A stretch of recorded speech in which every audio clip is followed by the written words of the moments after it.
You will own nothing and be happy. You will own nothing and be happy. That is a phrase that was coined by the World Economic Forum. It caused a lot of controversy at that time. There was political parties that were very, very against it. They thought they were trying to take over a lot of people. So in this video, I'm gonna break down a lifestyle that is what that particular thing is referring to, what that particular phrase is referring to.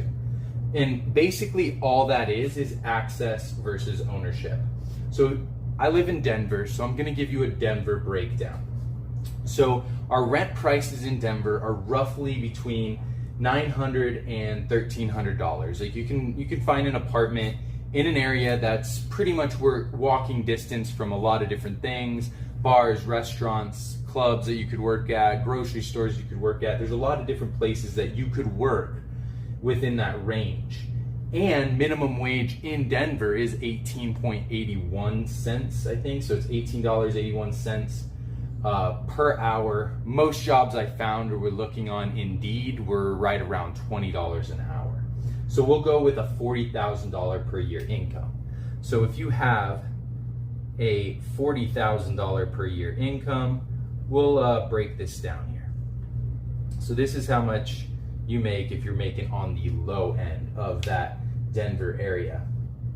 So I highly recommend if you're going into an apartment, let's just use a $1,200 apartment for example. I'll pop one up on the screen.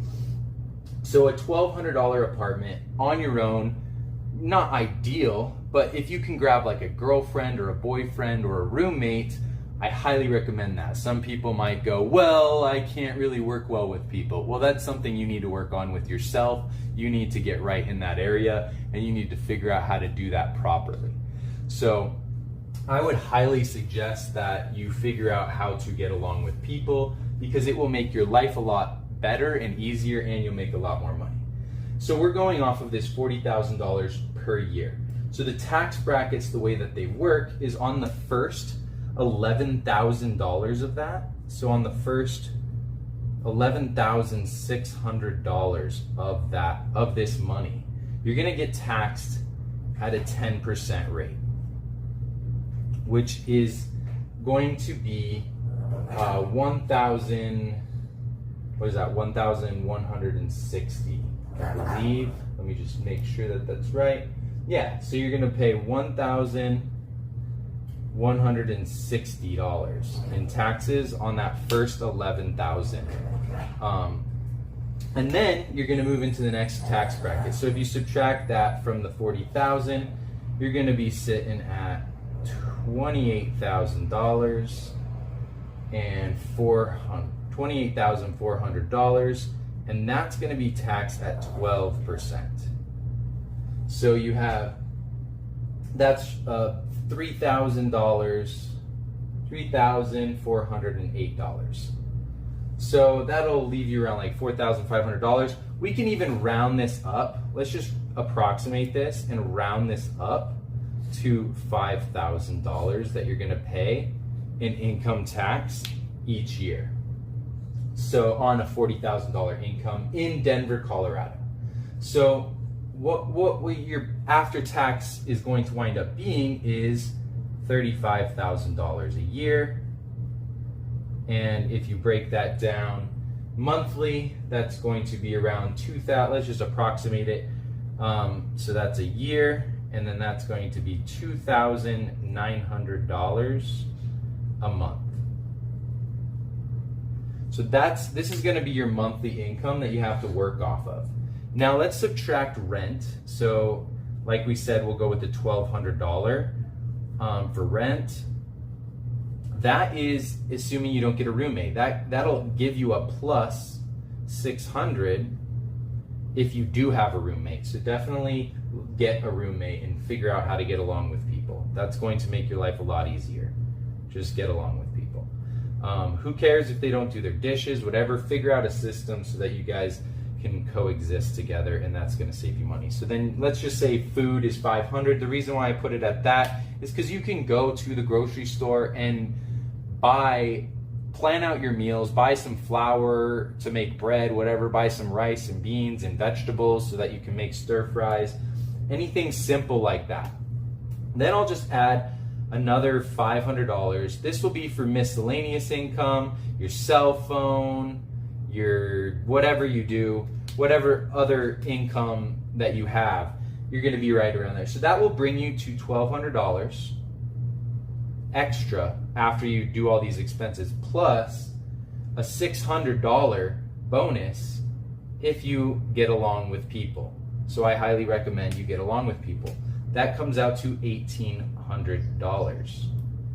That is a good chunk of money that you could be investing, paying off your debt if you have a lot of debt. I definitely recommend that. You don't want the interest rates to screw you up in that area. But like if we run a Monte Carlo simulation and say we invest in you don't even need to know much about investing. We're just going to go super simple SWPPX, which is a Schwab fund. This is a Schwab mutual fund with a really low cost expense ratio. I believe the expense ratio is somewhere around like 0.04%. So it's very, very affordable, and you don't have to buy full shares. You can just buy partial shares, aka you could take this $1,800 and just dump it into this fund every month. Say you don't want to go that extreme and you do want some play money, you could do $1,200. So we'll go off of a $1,200 investment plan, and we'll do $1,200 a month. So I'll run a Monte Carlo simulation on that. I believe it's going to be around in the 50th percentile. You'll have like $200,000 after just a 10-year period. So if you live like this for 10 years, you already have close to $250,000 invested in this. Now let's say after that 10 years, you're like, I am sick of this. This is horrible. I don't like living with these people. It's really hard. 10 years, I grinded. Now I'm done. I want to get away. Cool. You never invest anything else ever again, and you just leave that $200,000 in this fund. You could be looking upwards of $500,000 to over $1 million in another 20 years on top of that. So say you started doing all this when you were 20, you're now 30 years old, then by the time you're 50, you already have like over $1 million you didn't even invest, or you didn't even add anything to it. Now, more realistically, you're not going to continue to live like that. Eventually, you'll buy all the stuff you want to buy. You'll experience all the things you want to experience for the most part, and you'll have extra money left over. And you can put 100 in this month, 500 in the next month, 800 in the next month, nothing in the following month. Then you come across some gambling money. I don't know, you went to Vegas, you put $5,000 in there. You can continue to add to this fund at whatever increments you want to add to it, and compound interest will work in your favor. So this is like a simple strategy. This is what I think they were talking about when they said that you will own nothing and be happy. It wasn't an attack on the American dream of owning a home and having a white picket fence with a dog and 70 babies in your backyard. They weren't attacking that. They were just looking at everything on a chart in the way that I'm kind of looking at it here. They were looking at the rent prices in different areas, and they were going, oh wow, people's lives could actually be better, and they could be happier. They could be much happier if they simply lived within their means and just did all the things they wanted to do that are like, for most people, low cost things. Maybe you like climbing, maybe you like hiking. Like, those don't cost you anything but gas. Maybe you like hanging out with friends, or spending time with friends. Those don't cost you anything. So that's what I believe they were talking about. It was simply just access over ownership. That's all they were referring to.